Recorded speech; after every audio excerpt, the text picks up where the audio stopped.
Okay? So when I refer to the respiratory tract, I'm referring to all of that. Trachea, and down to the bronchi, the bronchioles, and then the alveoli. Okay, this is where air flows. And we also learned yesterday that broadly speaking, there are a lot of structural adaptations that allow for these airways to be kept open and clear all the time.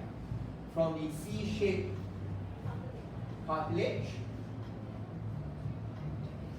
to the goblet cells that produce mucus, okay, so they can collect all the dust and the bacteria coming in.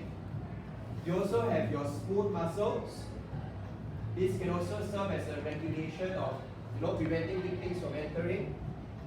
You also have your cilia, okay, ciliated epithelium, so they can sweep this mucus up. But if you look at it broadly, all of them serve to keep the airways open and clear. Make sense?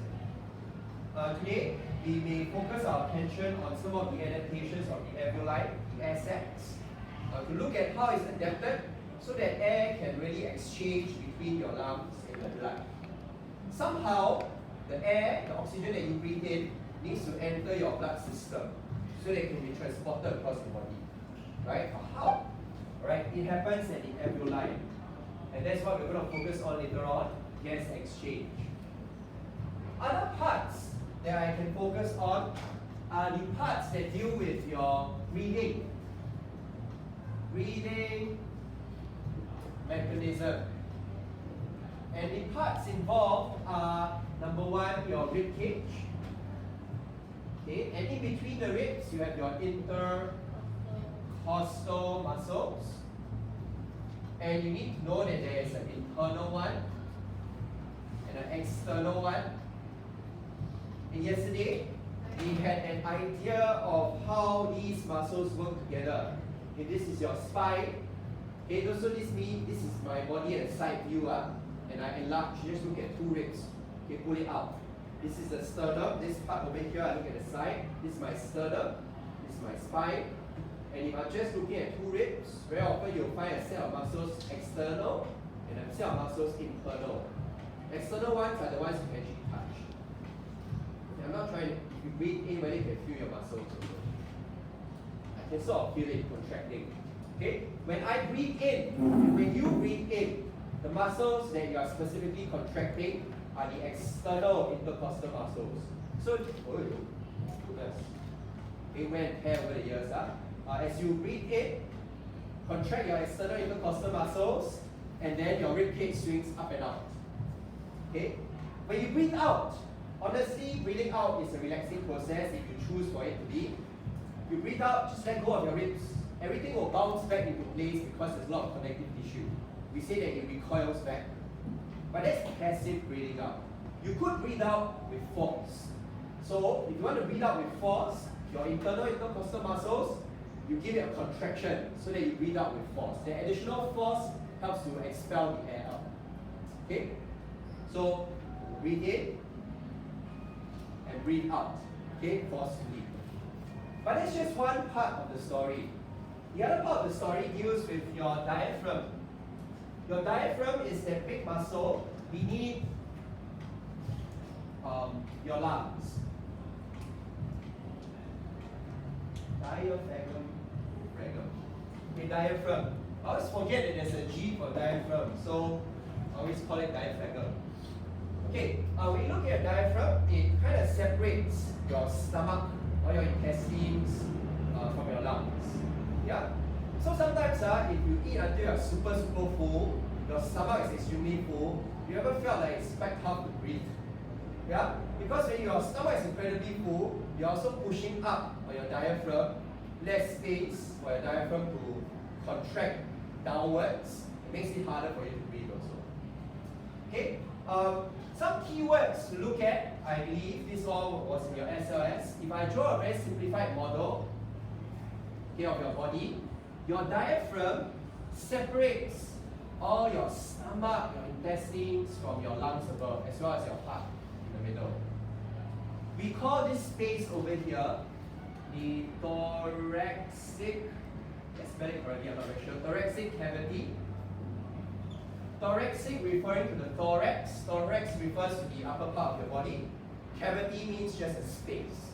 So this is the thoracic cavity. Your thoracic cavity is completely sealed off. Alright? Okay, no holes here and there that will affect the pressure on the inside. Because it is really an interplay of pressure, the external and internal, that controls whether air goes in or out. For those of you that were diligent and went to build your model, you will have experienced it yourself.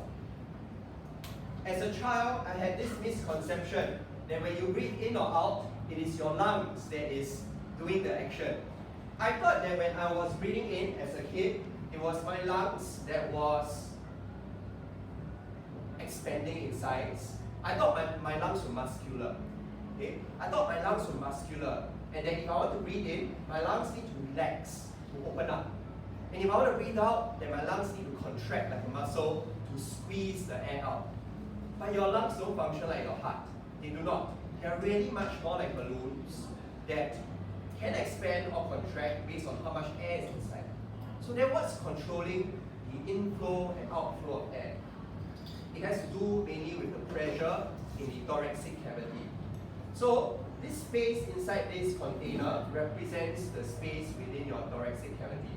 There is space, okay? Although not this much space, but there is space in your thoracic cavity. And that is where your lungs reside. And that space is also enclosed from the bottom by the diaphragm. I brought a replacement diaphragm. You know, got scissors I can borrow? You just snip. Okay. I'm going to have a replacement diaphragm. Okay. That's why my box has tons of. You help me. You hold this up. Hold my thoracic cavity. Okay. Then I'm going to add my diaphragm over. Please don't break. Okay. Hold it tight.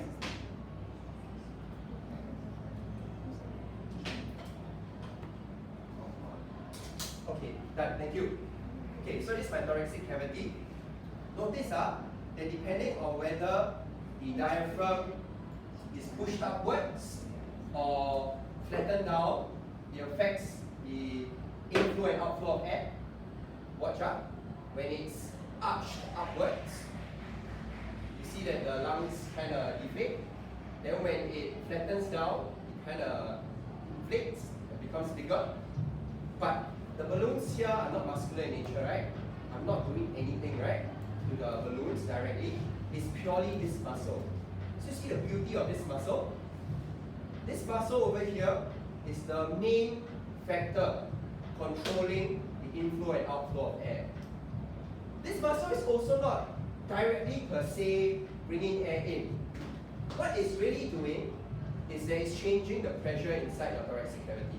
But this is where I really hope in physics that you all learn something about pressure. You all learn that things typically move from high to low places. Yeah? So same goes with air pressure. You all learn air pressure? Okay, what thank God. Okay. So when the diaphragm is arched upwards, technically now my thoracic cavity has a smaller volume inside. Right? Air pressure inside now in this space is very high compared to the atmosphere. That causes air inside the lungs to rush out. But if my diaphragm flattens down, the volume in the thoracic cavity increases, the air pressure inside the thoracic cavity decreases, and now the pressure inside is lower than the atmosphere. Air rushes in. I don't know you all learn learn one equation like pressure inversely proportionate to volume, something like that. Oh, yes? Have? Okay, equate you want to. Okay, so this is just a larger model of what you could have built. Okay. So now the last puzzle piece, we are quite okay with how the muscles work here. But what about the muscle here? How do we fathom, right, whether the diaphragm needs to be contracted or relaxed to allow air in or out? Let me think. I need to think logically now. Okay, this is when you're expelling air, right? This is when you're inhaling air. Remember, let's go back to the concept. When muscles contract, they shorten. When muscles relax, they lengthen. So technically, for it to be, the diaphragm to be in its arched state, I know I'm putting in effort here, but biologically speaking, actually in your relaxed state, your diaphragm is arched upwards. It is in its contracted state that it shortens and flattens out. Okay? My model has a limitation because this almost implies that in its relaxed state it is in its flat state. Actually, that's not really true. Okay? My model has this limitation. This is the relaxed state of your diaphragm. When you're totally relaxed, your diaphragm is arched upwards. It is totally relaxed. When your diaphragm is contracting, you're putting in effort, which makes sense, right? When you're breathing in, okay, diaphragm contracts, shortens, and that's why it will flatten also. We draw it from the side view. Your diaphragm, you compare an arched diaphragm versus a flattened diaphragm. One of them logically is shorter in length, right? Muscle-wise. Let's say you forget all this, because as a biology student, as a student, honestly, I did not question too much. But I hope you all do, which you all do a lot of at this age, and I'm very happy. Let's say you cannot remember all this. A student taught me this acronym. They say that if you breathe in, breathe in, rise.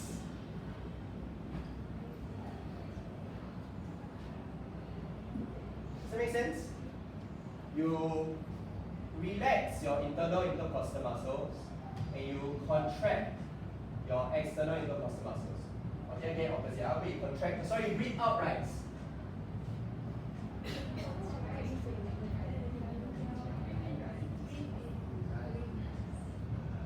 Wait, you contract your. Oh, yeah, correct. You're breathing in, rise. Yes. Okay, you breathe in, rise, right? Contract your in.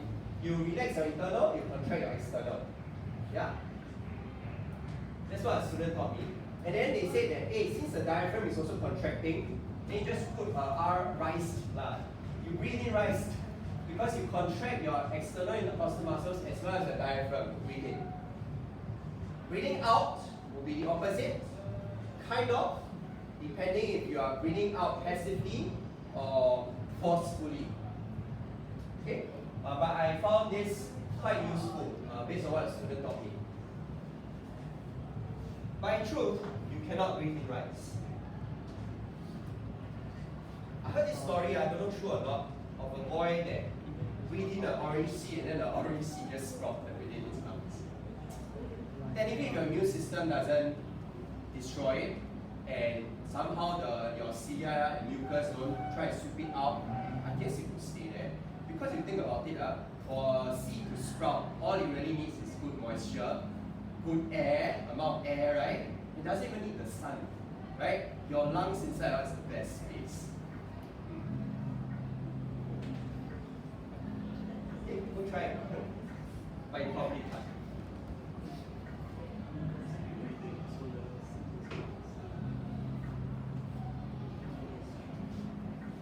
Any questions? Yes, Valentina? Does the bronchioles have the cartilage also?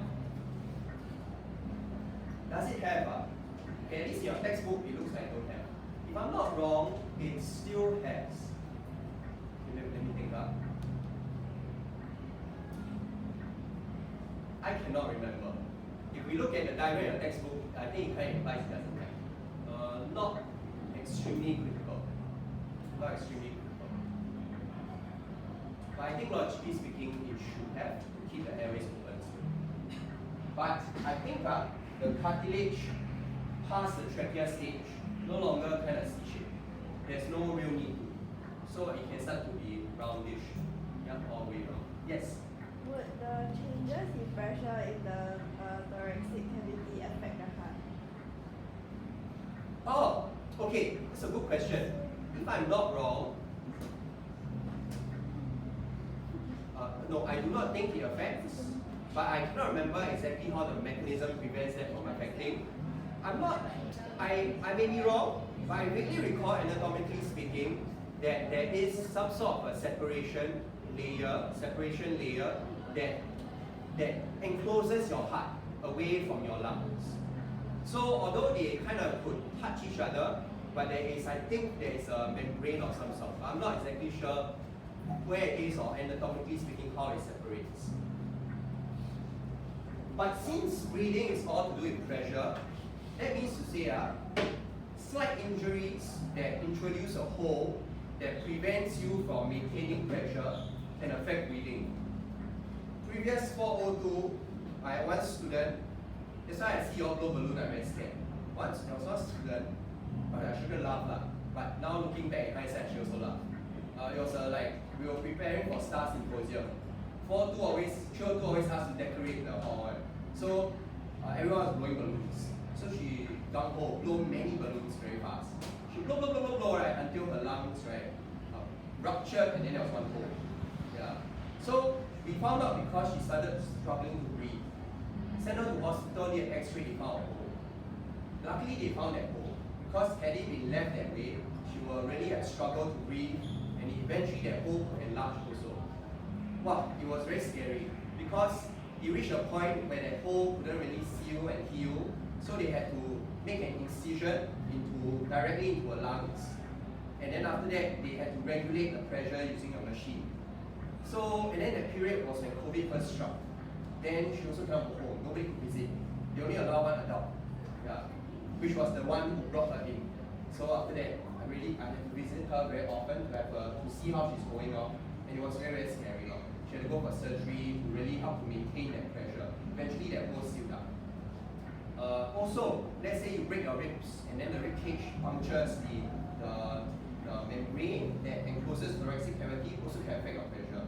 If you damage your diaphragm, technically the pressure also will be off already. It will affect your breathing. Okay, so really cannot puncture any part of the thoracic cavity. Okay? Is the diaphragm part of the thoracic cavity? I wouldn't say so. The diaphragm is the lower boundary of what we call the thoracic cavity. Okay? So think of it as the lower boundary of the thoracic cavity. Yes?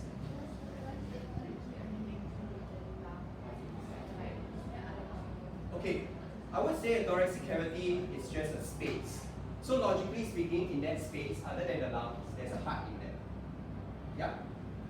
So, but we refer to the thoracic cavity a lot in this chapter because that's where the pressure changes occur. But there are other organs there. But if you're wondering where your stomach is anatomically speaking, your stomach is actually below your diaphragm. Okay? Yes, I see. Wait, what? How is it sealed? Healing law. Yeah. I mean, Oh. like in general. Oh, sorry. You're asking about this, I'm not a girl, is it? Okay.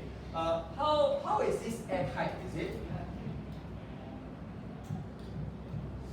Well, this is a tough question. I don't know. We were built this way, we evolved to be this way.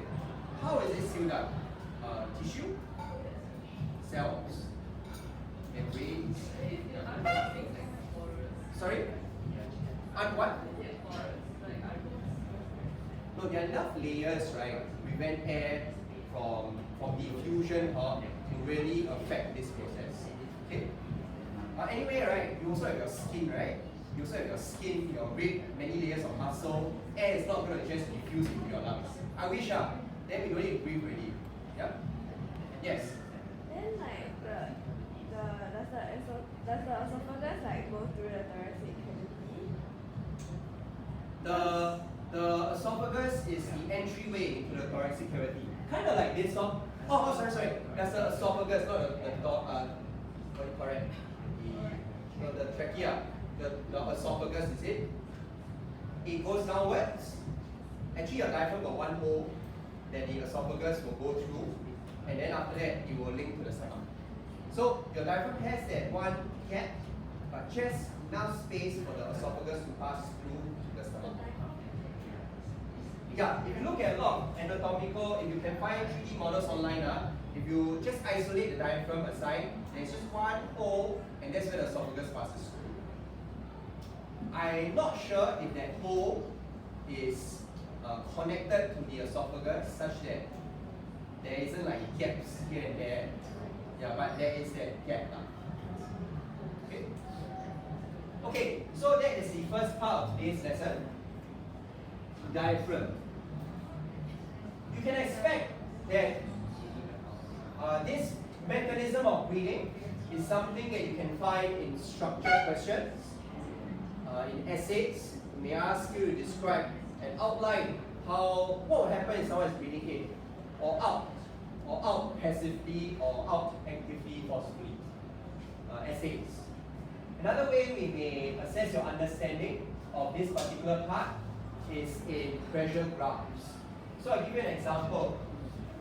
If we go to C, which I think a lot of you have done your SLS, if you go to some of the practice makes progress, you see that a lot of questions related to this part of the chapter deals with whether you can differentiate whether it's contracted or relaxed, all these muscles. Other than that, it also shows you pressure graphs. Okay? What do you think is happening if the pressure is low? What do you think is happening when the pressure is high? These are the kind of questions that you can come up.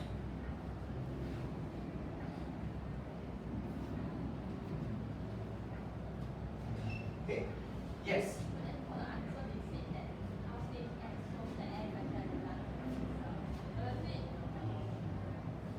Are you asking about this?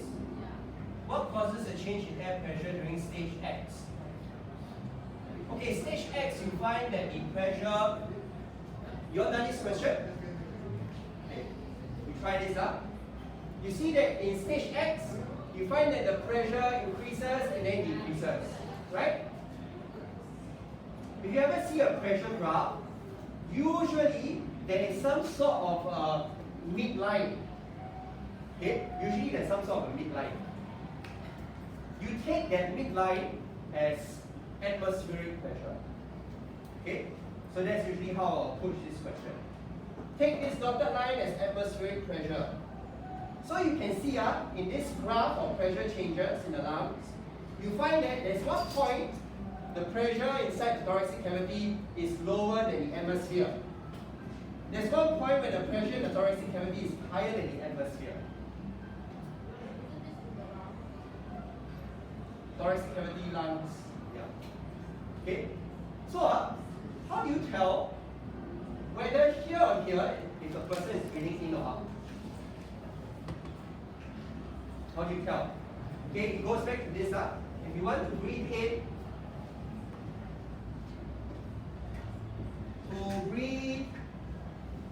in, pressure in the atmosphere needs to be higher than the pressure in the lungs.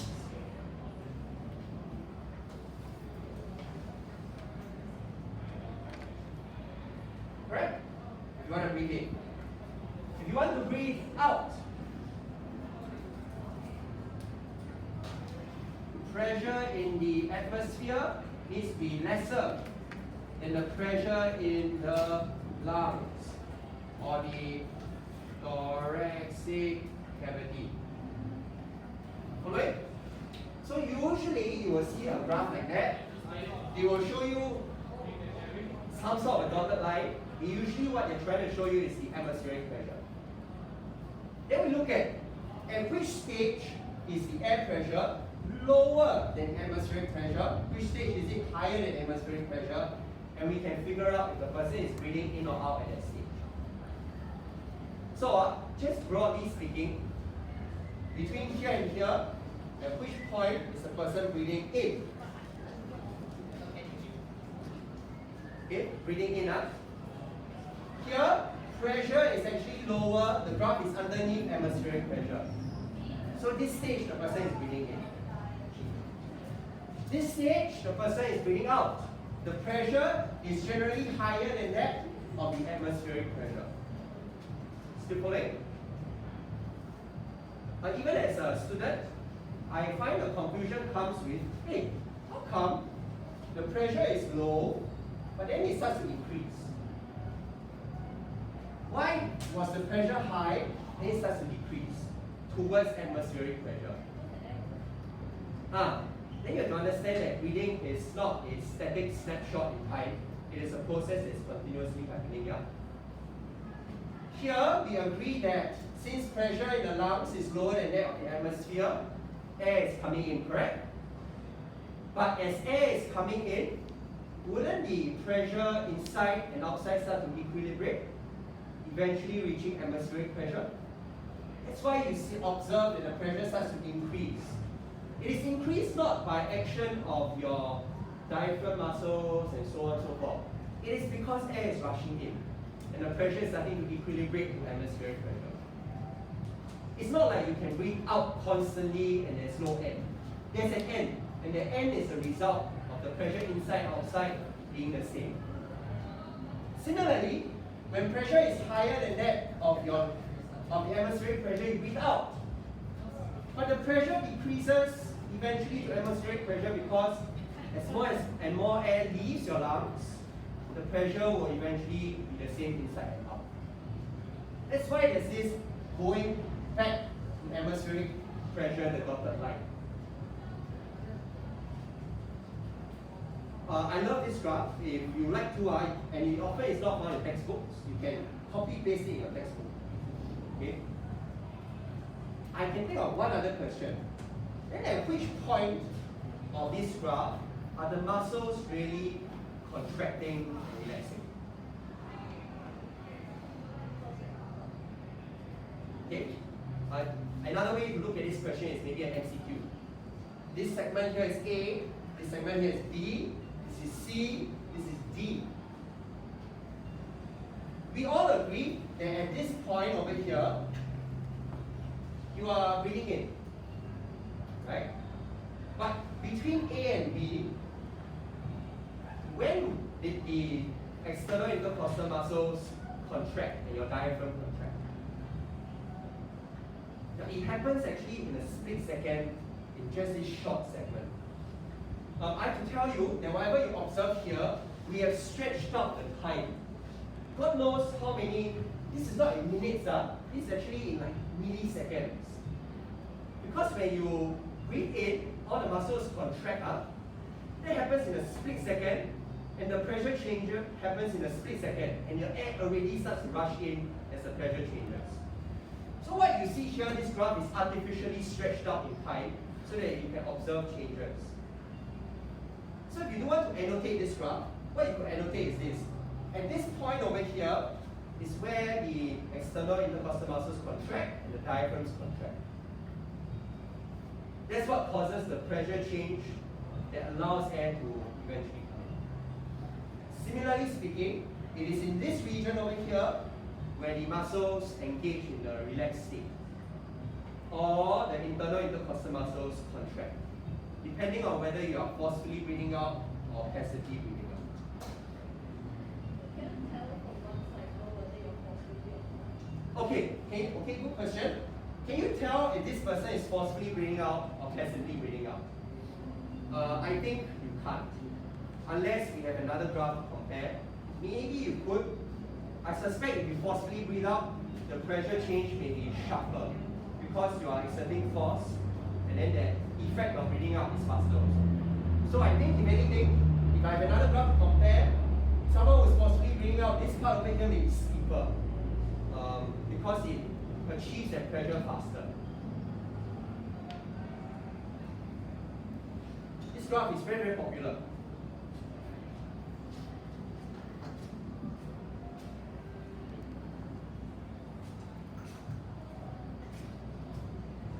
Another form of graph that is popular, other than pressure changes, is volume changes. Okay, this graph over here is not showing you pressure change, it's showing you volume change. Volume change of the thoracic cavity. Therefore, whatever you see here is inversely proportionate to pressure changes. Okay, so two forms of graphs that you can encounter, pressure as well as volume change graphs.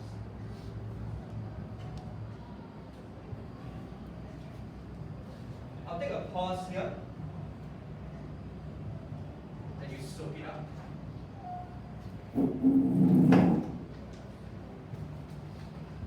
After this, I'm going to teach you a skill, not exactly related to respiratory system, applicable more to your practical exam in term 3, but we prep you now.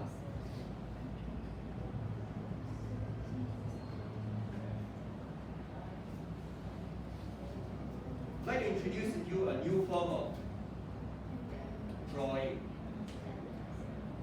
Plan diagrams.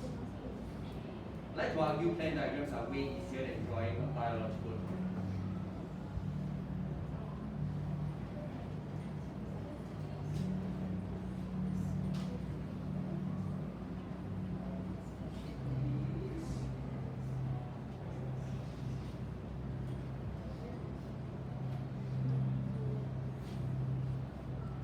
Last week I sprained my lower back from engaging my respiratory system too hard. Because I had a very bad flu, right? Kept sneezing and sneezing and sneezing. Then I was lying down flat on the ground because I kept leaking out, right? So I thought if I lie down, right, then mucus will just go inwards and not leak out anymore. I used so much tissue, you know. So I lie down, look out into the sky. Then suddenly I gave one hard sneeze, right?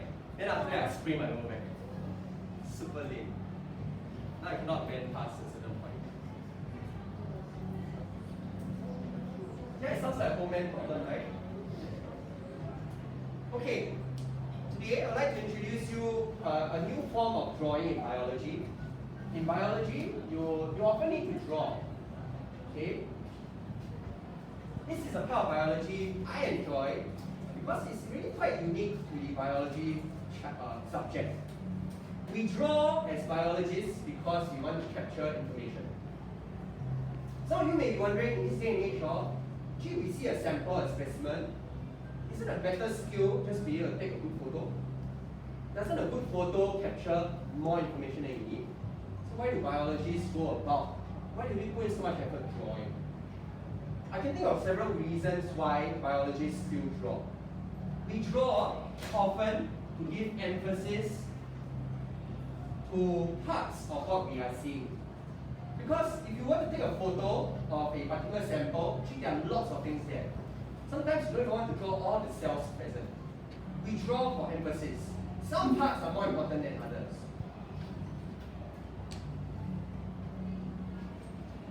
What other reasons for that? Let me think. I felt like I had a good case put up, I lost it. We draw for emphasis. We draw for emphasis. Think about. Yeah, actually that's the main reason. We draw mainly to give emphasis to biology. Because a good photo captures sometimes too much information. So we want to give a little bit more focus.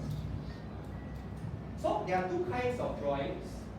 One that you've encountered so far, we call it biological drawing. Some sources online will call it instead a detailed drawing. What is a biological drawing or detailed drawing? It's something where you put in tons of details. For example, I may have asked you, for example, let's say you look at a structure of a leaf. If I give you a sum, okay, let's say we look at a structure of a leaf. Actually, within the structure of a leaf, there are many, many cells, right? If you were to look under the microscope, if you had drawn a detailed drawing, you would have gone about drawing every single cell in every single layer. Okay? Then there's the spongy mesophyll layer, and then there's the vascular bundle. You need to draw every single thing. This is what a detailed drawing, a biological drawing is. Another form of drawing biologists do, we call it a plan diagram. A plan diagram has less focus. We are not so concerned about individual cells you draw. Instead, we want you to be able to draw tissue layers. So if I were to convert this detailed drawing into a plan drawing, you look instead something like that.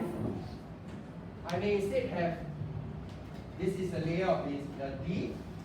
I know that this layer over here is the mesophyll layer. So I'm going to draw one thick layer like that. And then I'll label this as the mesophyll. Okay, then this layer over here is the spongy mesophyll layer. I mean, instead draw, this layer over here is the spongy mesophyll layer. Vascular bundle, I know there are many xylem and phloem, but instead you can simplify it. Okay, this is the xylem, this is the phloem. Okay? A plant drawing focuses not on individual cells, it focuses usually on tissue. Okay? Tissue types. Therefore, the lines you draw are not exactly cell membranes anymore or cell walls. What you are really drawing, the lines, are just boundaries between the tissue layers.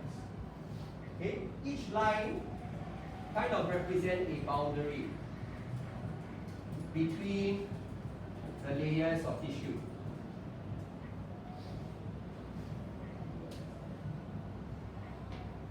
This changes the focus of things.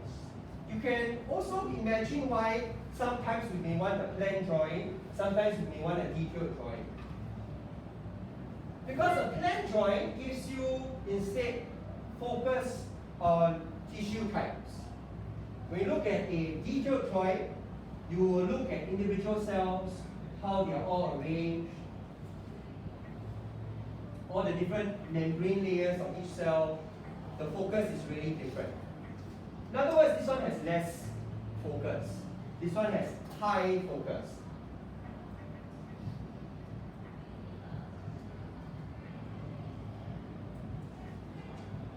Let's say you encounter this particular structure in your microscope. And we have labeled a few tissue layers now.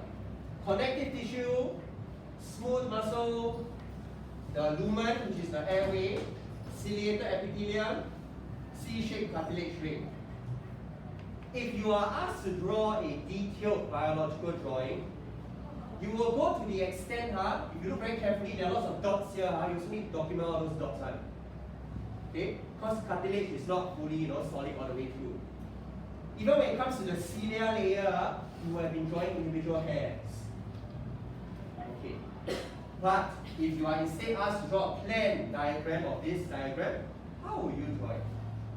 Okay, the remaining type, may I get you in your iPad to try to draw a plan diagram of this image. Let's say this is the first time you're seeing it. All I want you to do is try to differentiate the tissue layers. You see that we've labeled this as the ciliated epithelium. Okay, how are you going to depict that? How are you going to depict the cartilage? By right, a plan drawing should look more simple. Okay? Because you're focusing on tissue layers. Shall we give it a go? Once you're done, upload it into SRS. We'll compare across our class different plan drawings. You can learn from each other. Once you picked up this skill, 2 weeks down the road when you dissect a kidney, I'll let you draw a plan drawing of the kidney. Too much effort to draw a detailed drawing. Many parts. But plan drawing is more achievable when you look at the tissue layers.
illustrated picture we saw, actually that's the correct approach.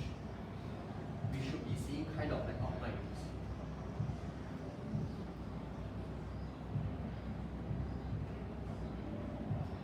Actually, imagine if someone asks you to do a plan diagram of this. It will become like as similar as just this layer, right? And the dotted cell is this layer. It actually will become like a, yeah, it's just 3 layers.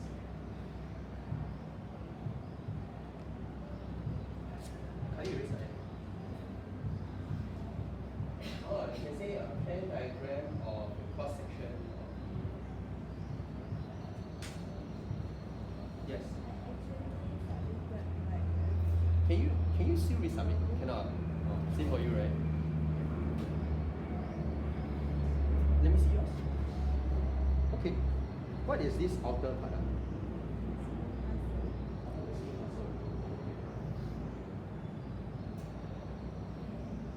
me see. Oh, no, sorry. Okay, can.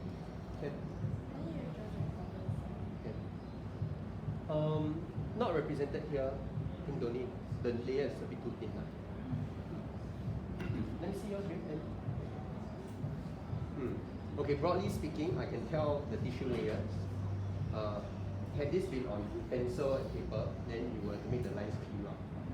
But then next.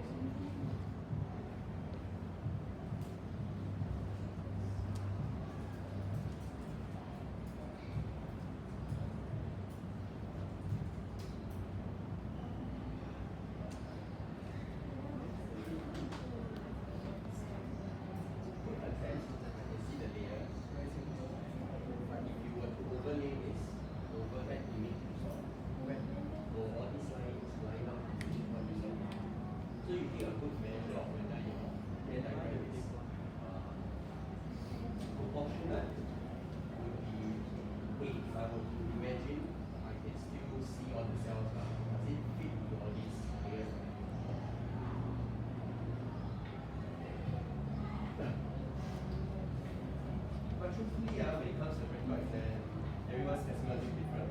I cannot quite tell what the original specimen is all.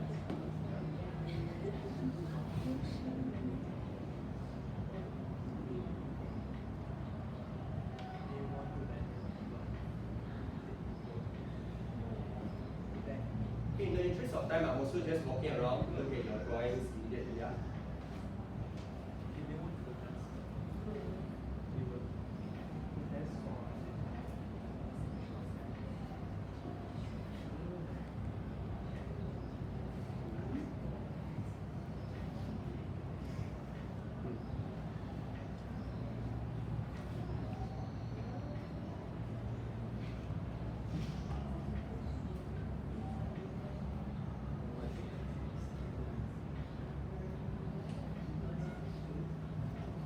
Okay, you're on the right track.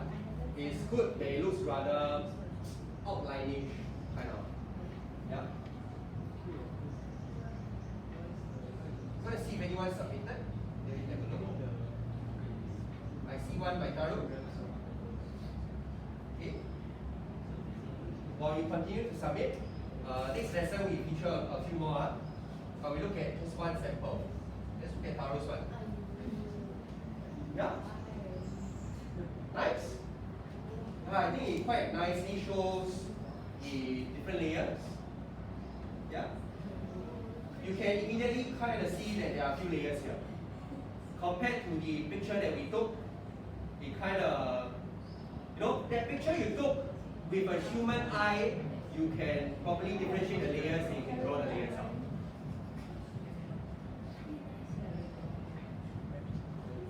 Okay, the same things apply when you draw a plan diagram, meaning you need a title. You still need a title. When you label, good, you use a ruler to label, then you label it out. Drawing in pencil, so all the same skills apply. Clean, sharp lines. Taro's drawing is generally very clean all across.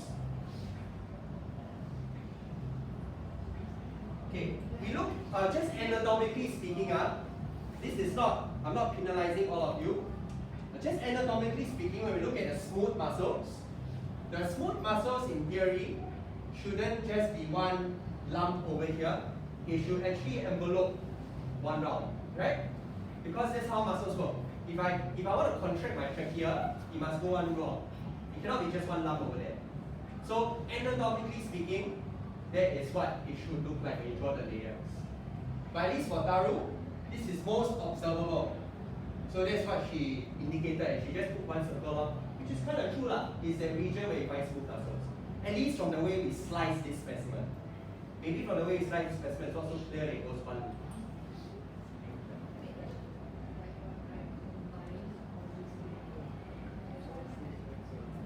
Okay, let's see if we can find another one. Okay, look at Valentina's what? Wow, the benefits of submitting early. You get featured. Okay, look at Valentina's what? Another version of a Venn diagram. Valentina, the slight difference here, you look at a smooth muscle, she recognized that smooth muscle should have gone one loop, and so she made an attempt to draw this slight thin connection that goes one loop. And then the cartilage goes on the outside. Anatomically speaking, that makes sense, right? The muscle should be inside, cartilage on the outside to support the structure. Shouldn't be cartilage inside and muscle on the outside. Okay? So, when we drew a Venn diagram, tissue types are important. The line shows the boundary, and what is also critical is your organization of the tissues. And that therefore requires some biological knowledge. If you see a specimen next time we show you, we expect you to know anatomically speaking how everything comes together so that you don't organize them in an incorrect or inaccurate way. Just like how your cell wall is on the outside, cell membrane inside, right? It's not the flip way around. Okay, I think this is quite also a very clean drawing done by Valentina. She also has a title on top, which is what biological, what drawing should have in general. Okay, so this is a good example also. Next lesson, we will look at gas exchange and your alveoli. And then we will also look at what happens if you smoke. Yeah? I must always scare you at the end of every lesson. Okay, so that you don't do the wrong thing. Yeah? When it comes to the PT chapter, I'm going to scare you about how it can, your pee will be affected. Pee blood also, yeah? Tell you how you don't pee blood. Okay, later on, go to the ISAT. That's where Mr. Low will need your